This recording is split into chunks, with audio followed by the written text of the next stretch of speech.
เจ้าซื้อหยังไม่ซื้อใหม่โดยจักปีแล้ว14ปีเนาะครบแล้วบ่สิว่าสิเฮ็ดเรือนหลังใหม่ใหม่ยังบ่ได้ครบใช้มีหยังแหน่นี่น้องได้แต่เซาเฮือนนี่แหละเสาจักต้นแล้วอันจักเพียงโอ้2 4 6 8 10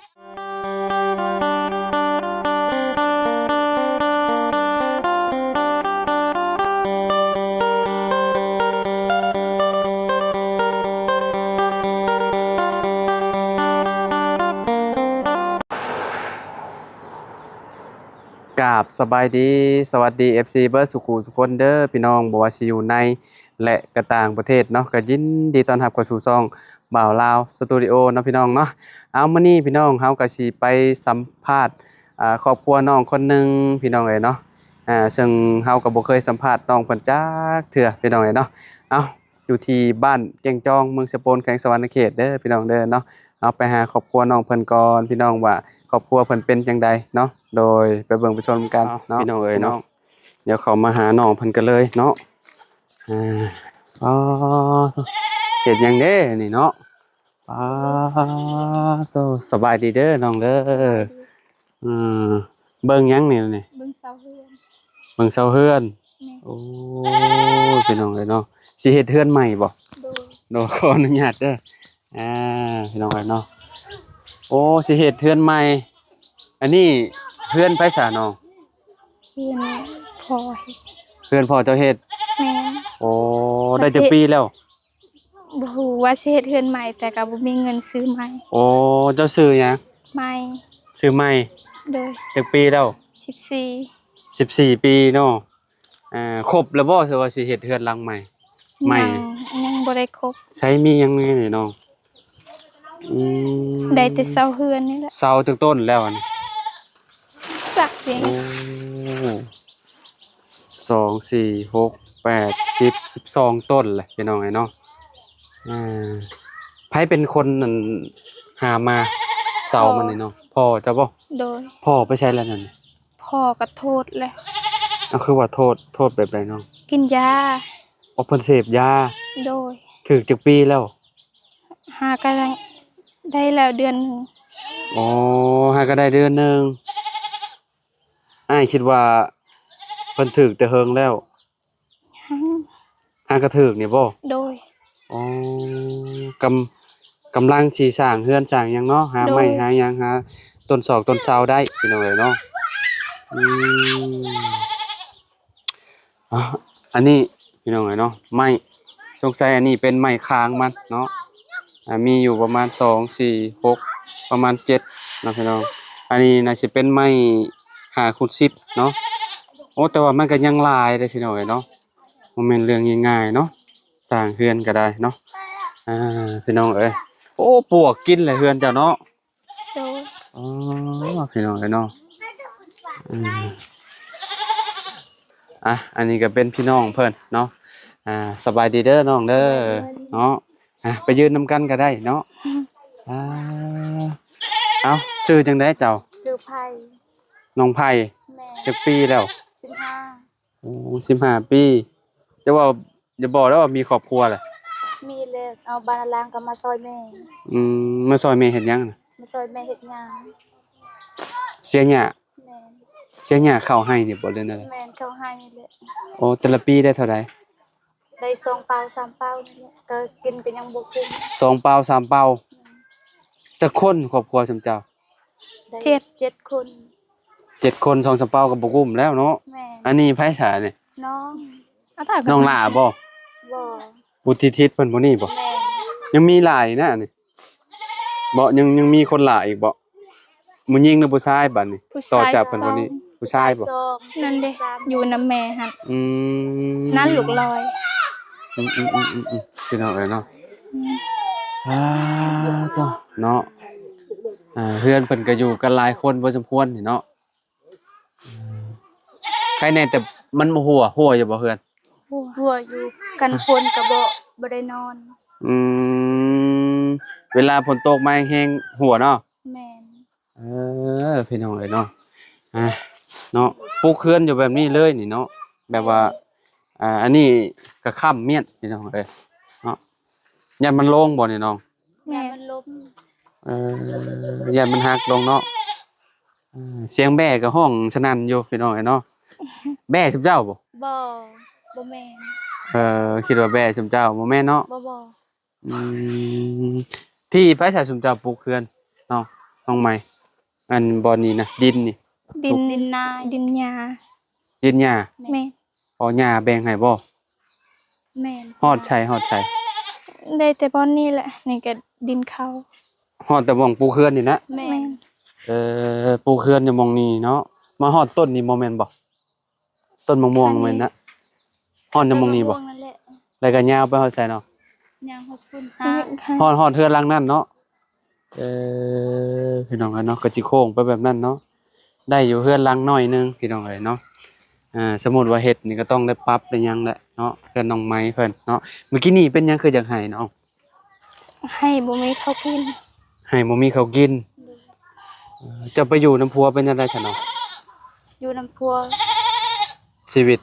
ชีวิตมันบ่ม่วน ก็คือว่าบ่ม่วนไปอยู่น้ำพัว บ่ม่วนกินฮอดแม่ คิดฮอดแม่ เด้อ เอาพัวแต่ยังน้อยเนาะ แม่ อายุ15ปี ไปอยู่นำกันจักปีแหละเนาะ อยู่กัน2 ปี อยู่นำกัน2 ปีแล้ว เด้อ อ๋อแต่งงานแล้วบ่ แปลงแล้ว อ๋อจักล้านขาดอง 10 ล้าน 10ล้านถอกไปเลย 10านก็เขายังรับ แบบใดนะ เขารับ เขายังบ่ทอด แบบว่ายังบ่จ่ายเบิด แม่ จ่ายอยู่5ล้าน แม่ ยังเหลย5ล้านอ๋ออันนี้เป็นหยังคือให้น้องให้บ่มีข้าวกินนี่บ่ โดย โอ้เจ้าชื่อหยัง ผู้ใช้ น้องไส้ โดย จักปีน้องไส้ 3 13อันนี้14อันนี้15แม่นบ่ แม่ อ๋อไล่เลี่ยกันเนาะพี่น้องถ่ายปีพอปีเด้อนี่เนาะผู้กกเท่าใดน้องอายุ ผู้ก็คือเขาสิหา เจ้านี่นะ แม่น เอาเจ้าเป็นลูกกกบ่ แม่นบ่มีเอ่ย อ๋อ อายก็ยังบ่มี อ๋อแม่นแล้วเนาะแสดงว่าเจ้านี่เป็นลูกกกหมู่เนาะแล้วก็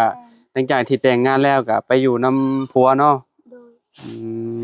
ชีวิตอยู่นำผัวบ่ม่วน บ่ม่วนกินฮอดแม่ กินนอนแม่ ก็พาผัวมาอยู่พี่แหละ บ่บ่อยากอยู่ยังบ่มีเรือน บ่มีเฮือนอยู่เนาะ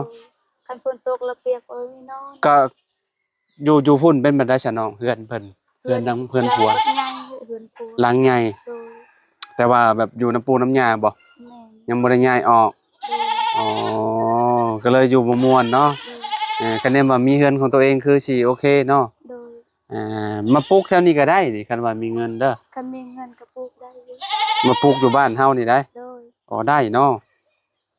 แต่ว่าผัวเจ้าบ่มาดอกข้อยคิดว่าเนาะ โดย เพราะว่าเพิ่นฮีดเพิ่นทางนี้แบบคล้ายๆคือแบบเพิ่นบ่อยากมาเฮือนบ่เฒ่าแม่เฒ่าพี่น้องเนาะมีแต่แต่งปึ๊บแล้วก็ไปอยู่นํลูกนํผัวพู้นอยู่พู้นเนาะอันนี้เข้าโรงเรียนอยู่บ่น้อง ออกแล้ว เข้าห้องใด ออกเลยปอซ่า ป .3 แม่ อ่านหนังสือออกอยู่บ่ ออก เขียนชื่ออ้ายได้บ่บ่าวลาวสตูดิโอสะกดแบบใดตัวหยังเด็กแหละ ตูเบา ฮะ เบาลาวเบาลาวข่อยก็เป็นอยู่เขียน เขียนแบบใดเขียนแบบใดบอกดู ตัวบอสระอาตัววอละตัวลอสระอาตัววอวอละ โอ้โอเคได้อยู่สักเก่งเจ้าได้ซะน้องชาย บอเฮียน ฮะ บอเฮียน บ่ได้เรียน เลย เป็นหยังคือบ่เรียน ที่ทานเขา บ่ว่าจังหน่อยอ่านหนังสือบ่ออกเด้อ่า เราออกตั้งแต่ปหนึ่ง ออกตั้งแต่ป .1 แม่ แล้วก็บ่ได้เข้าเลยเอพี่น้องเนาะเจ้าได้ซะน้องเข้าห้องใด บ่ได้เฮียนบ่ได้เฮียน บ่ได้เข้าเลยบ่ โดย มีแต่เอาน้อง แม่ ตอนยังน้อยๆนี่คือแบบเจ้าสิเอาน้องคนใดหลายที่สุดแบบว่าเอาเบิดทุกคนเลยบ่ เอามาทุกคนเลยแม่เฮ็ดให้ อ๋อแม่เฮ็ดให้เนาะแสดงว่าตอนยังน้อยนี่เจ้าสิหนักกว่าหมู่เนาะ แม่ แบบว่าเป็นเอื้อยเด้เนาะ โดย แบบว่าสิเลี้ยงน้องเลี้ยงหยังนั่นแหละพี่น้องเนาะน้องไสน้องบ่แม่นน้องไม้น้องไสน้อง เจ้าชื่อน้องหยังนะ ไทยบุญไล่ น้องไทยแล้วก็มีอีกผู้ชาย ผู้ชายแหละบุญไล่ ชื่อบุญไล แม่น แล้วก็ชื่อหยังอีกบัด มดไทยบุญไทย บุญไทยบุญไทยบุญไล แม่น เอ่อผู้ชายสอง แม่น ผู้หญิง จาม ผู้หญิงสามมันก็ห้าคนเนาะ ทางคุณ รวมทั้งแม่ก็หก เจ็ดทั้งพ่อ เจ็ดทั้งพ่อ แม่น พ่อบ่อยู่แล้วตอนนี้เนาะ แม่น ก็คือแบบเพิ่นคดีเสพยาได้พี่น้องเนาะทางพ่อน้องเพิ่นนี่เนาะแบบเราบ่ได้ตีแม่บ่ บ่เคยตี บ่เคย แต่ ตี เรากิน แต่เราเสพซื่อ แม่น ๆเฒ่าแฮงบ่ เมื่อเท่าปานใด จำได้ เท่าปานใด จำบ่ค่อยนี่ บ่ฮอด อ๋อหนุ่มกว่าค่อยอีก อืม ฮะ คือว่าสิซ้ำๆกันแหละซ้ำ บ่หน้าตานี่ซ้ำค่อยบ่เราหรือว่าเราอันหนุ่มกว่าค่อย ได้เลยสนะบ่ได้ซ้ำได้ได้แม่ซ้ำเจ้า ฮะ ได้เลย หน้าตาซ้ำค่อยนี่ โดย เอ่อพ่อเจ้าอายุเท่าใด บ่ กะ ฮู้ กะว่าประมาณ40ได้บ่ ยังบ่ฮอดยังบ่ฮอด 30 ได้ละประมาณ30 35 34 35ได้ละซ้ำนะ ซ้ำกันกับข่อยข่อยก็ประมาณ35ปีซ้ำกันเนาะนี่ใช่แม่เจ้าซะเนาะ นู่นนั่นแหม่ นี่ใช่คือพากันนั่งอยู่พุ่นเนาะพี่น้องเอ้ยเนาะเสียงแบกอะมันยังออกจากคอกผู้เจ้าก็เขาบ่เอาออกพี่น้องเอ้ยเนาะ บ่แม่นเบเฮาเบ อืม รักเนี่ย ไปมาพี่เสียน้องๆอ้าวพี่น้องเอ้ยเนาะตอนนี้ก็ขึ้นมาทางเฮือนพุ่นแล้วเนาะอันนี้ห้องนอนไผซะเนาะ ห้องนอนแม่ ห้องนอนแม่ โดย เอานี่กั้นเมียนเนาะ โดย เอาแพรบัดกั้นเมียนพี่น้องเอ้ยเนาะแม่เพิ่นนอนกับพ่อเพิ่นเนาะชุมเจ้านอนอยู่ไสซะน้องไหม นอนเฮือนยา เจ้านอนอยู่คันหญ้าเจ้า แม่น เอ่อ บ่มีหมด เจ้าได้สนองใจ นอนเฮือนยาหมด อ๋อนอนอยู่พุ่นเบิดบ่ โดย เจ้าก็นอนอยู่พุ่น โดย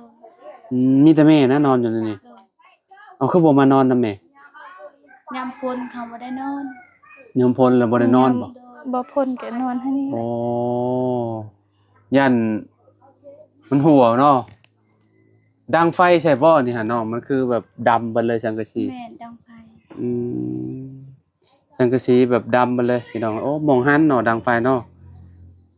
อยู่ข้างล่างเบิ่งบ่ได้พี่น้องเอ้ยเนาะแบบว่ามันเริ่มผุพังมาแล้วเรือนเพิ่นแบบว่ามันเป็นไม้บ่แก่นนะเนาะแต่ว่า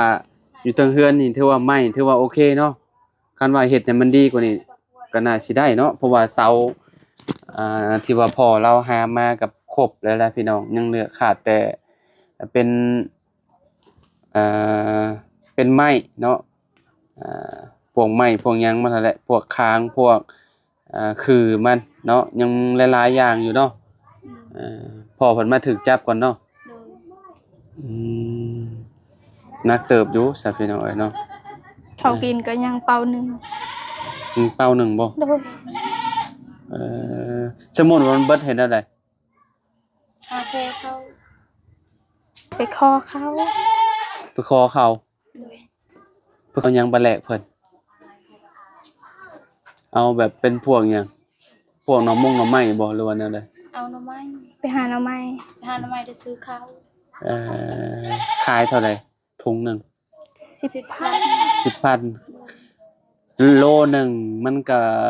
15-16,000เนาะ โดย แม่นบ่อันข้าวเหนียวเนาะประมาณนั้นเนาะมันต้องได้หลายเด้เนาะต้องได้หลายอัน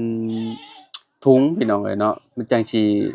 ได้หลายโลเนาะเขาเนาะ โดย เอ่อเจ้าก็ไปบ่หาหน่อไม้ ไปไปหมดซ้ำไอ้น้องนี่แหละ อืม เลี้ยงน้องเด็กน้อง อื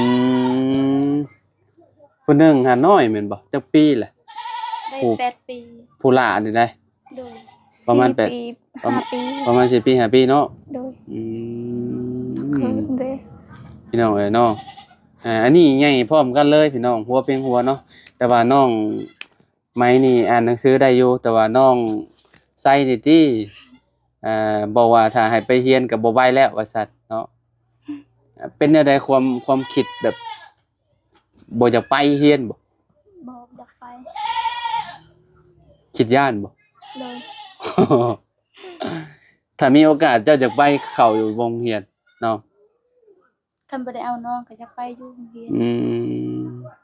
คอมเมอร์นี่มันต้องอ่านออกเขียนเป็นพี่น้องเพราะว่าเวลาเราไปเฮ็ดเวียกเฮ็ดงานเนาะ โด ไป ย เฮ็ดเวียกอยู่แถวเซโปนนี่ก็เจ้าก็อยากได้คนอ่านหนังสือออกหันนะเนาะไปอยู่ไสก็คือกันคอมเมอร์นี่เนาะแต่ว่าเจ้าได้อยู่เนาะ แม่น ได้ในระดับหนึงพี่น้องเอ้ยเนาะภาษาไทยได้บ่เนาะ บ่เป็นอ่านปานใด ภาษาไทยบ่เป็นอ่านบ่อ๋อ เป็นบ่เป็นลาย บ่เป็นลาย โดย หน่อยหนึงได้อยู่ซะเนาะแสดงว่าเวลาเบิ่งละครไทยก็พออ่านออกเนาะ โดย เออหนึ่งข้าวหนึ่งหยังก็มากินอยู่พี่ติอันจุมเจ้าบ่ได้ไปกินอยู่เฮือนย่าติ บ่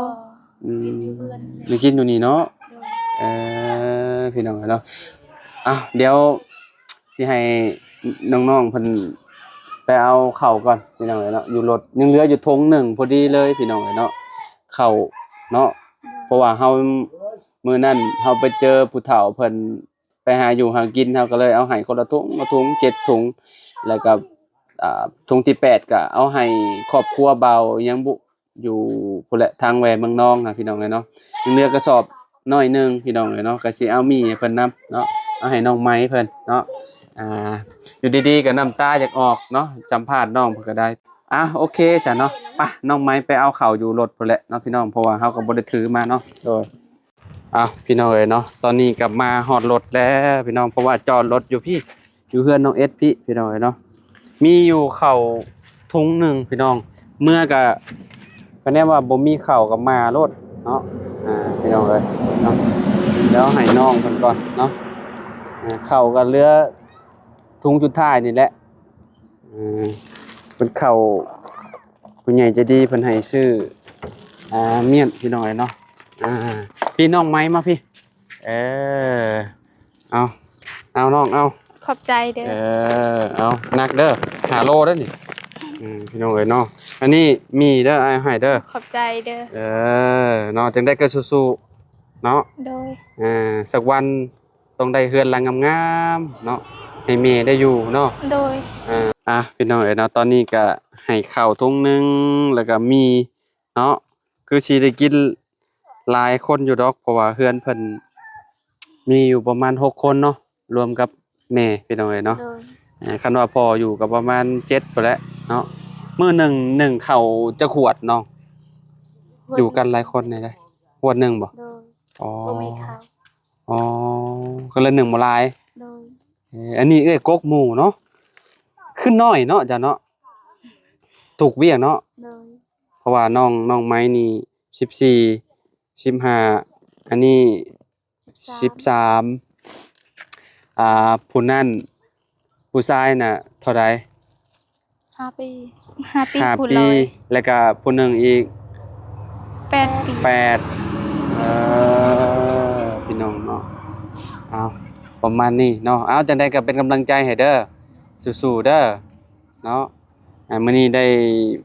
เนาะพี่น้องมาสัมภาษณ์ครอบครัวน้องไหมน้องไส้แล้วก็น้องน้องหยังก็ลืมเลย ไทย น้องไทยบ่ ไทย ไทยหรือไผ ไทย ไผ โดย อ๋อมื้อหน้าจังว่ากันใหม่อีกเนาะ โดย พี่น้องเอ้ยเนาะครั้งแรกได้ที่ว่ามาสัมภาษณ์น้องเพิ่นพี่น้องเอ้ยเนาะเห็นน้องๆเพิ่นย่างมาแต่ไสบุพี่น้องก็เลยเห็นเพิ่นก็เลยอยากสัมภาษณ์ลองเบิ่งพี่น้องเอ้ยเนาะอันนี้สุดสิไปทางใดนี่สิไป สิไปให้ สิไปให้บ่สิไปเสีย เสียหญ้า หญ้าเนาะ โดย คือบ่ขาเอาหญ้าพ่นเอาน่ะนะ บ่มีเงิน บ่มีเงินก็เลยเสียเอาใช้เวลาเป็นเดือนบ่จักเนาะ โดย โดนบ่ โดย งามเติบแล้วบ่เขา มันบ่งาม บ่งามซำใดซำได้คืบหนึงแล้วบ่ โดย อ๋อคืบหนึงแล้วเนาะ โดย อืมโอ้ใส่สิ้นแบบนี้ก็ถือว่าแบบเนาะบ้านๆดีเด้พี่น้องเนาะเด็กน้อยบ้านนอกบ้านนาเฮาเนาะ ประมาณนี้แหละพี่น้องเนาะเอามื้อหน้ามื้อในจังว่ากันใหม่จังพ้อกันใหม่เนาะเอาอยู่ดีมีแฮงเด้อโดยเอาสบายดีเด้อบันชวนเด้อ